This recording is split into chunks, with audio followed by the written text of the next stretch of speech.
Oigan niños, la historia de la semana pasada de los vegetales estuvo súper interesante, pero ahora tengo muchas dudas sobre los números y tal vez ustedes igual.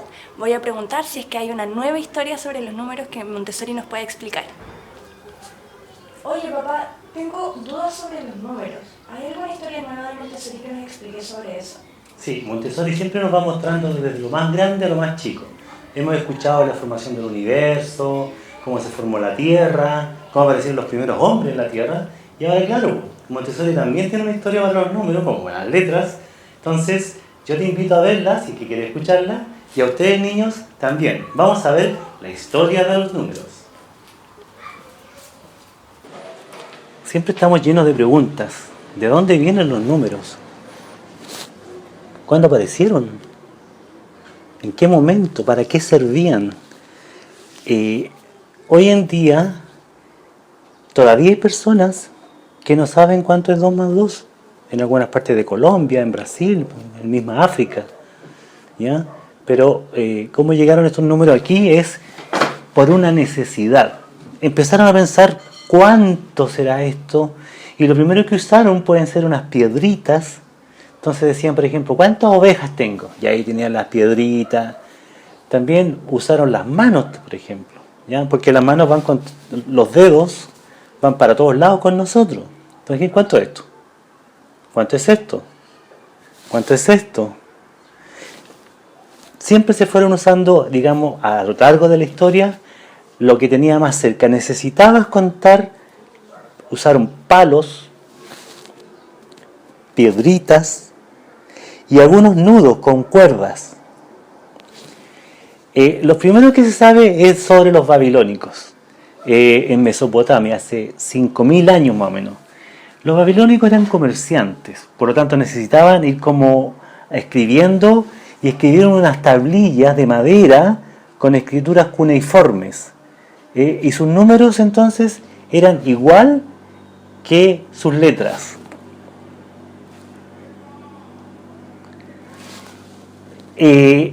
Más o menos al mismo tiempo, en otro lugar, los egipcios, que estaban cerca de un río que se llama el río Nilo, usaban otra forma de escritura, que eran los jeroglíficos. Al principio usaban dedos. El sistema de numeración de ellos era en base 10. Entonces tenían, por ejemplo, el 10 era como una U.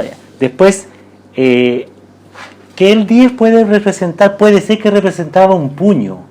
Y el puño, en ese tiempo, era signo de poder, ¿ya? El 100 era una cuerda enroscada en espiral. Lo vamos a ver todos juntos en algún momento, tal vez. El 1000 era la flor de loto, que en Egipto había muchas flores de loto, entonces tenía muchas hojas la flor de loto, tenía como 1000. Ahora nosotros nos podemos reír y burlar de ellos como 1000. Pero acuérdense que estaba una necesidad que se estaba creando y ellos entonces usaron el 1000 como la flor de loto. Y el 10.000 es una forma de rana, porque en ese tiempo allá en Egipto habían muchas ranas y cada rana ponía no sé cuántos huevitos, entonces usaron el 10.000. Perdón, el 100.000 eran renacuajos.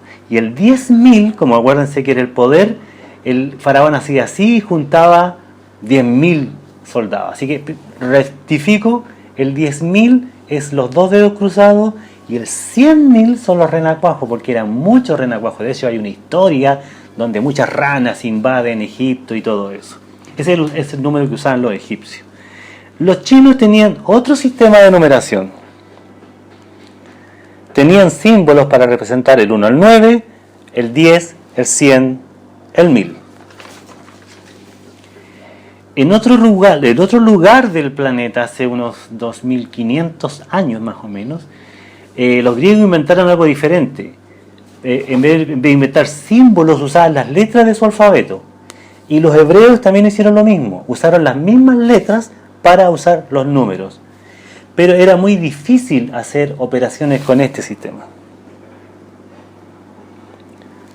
Los romanos, unos 2000 años atrás, ya habían pasado 500 años,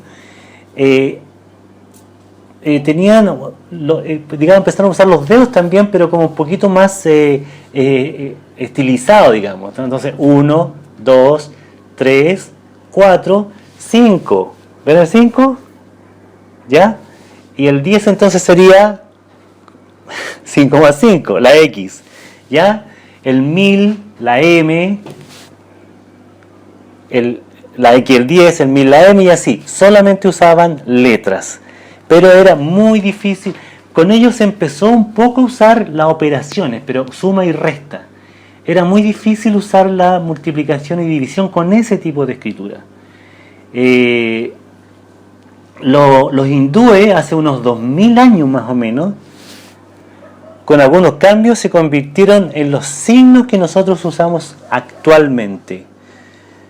Posteriormente los árabes adoptaron la forma de los hindúes y cuando conquistaron España, hacia el siglo VIII más o menos, lo llevaron consigo. Y es por eso que se les conoce como los números arábigos. Ahora, que nos escuchen los matemáticos, yo creo que muchos dicen que también es indo-arábigo, porque son los hindúes los que...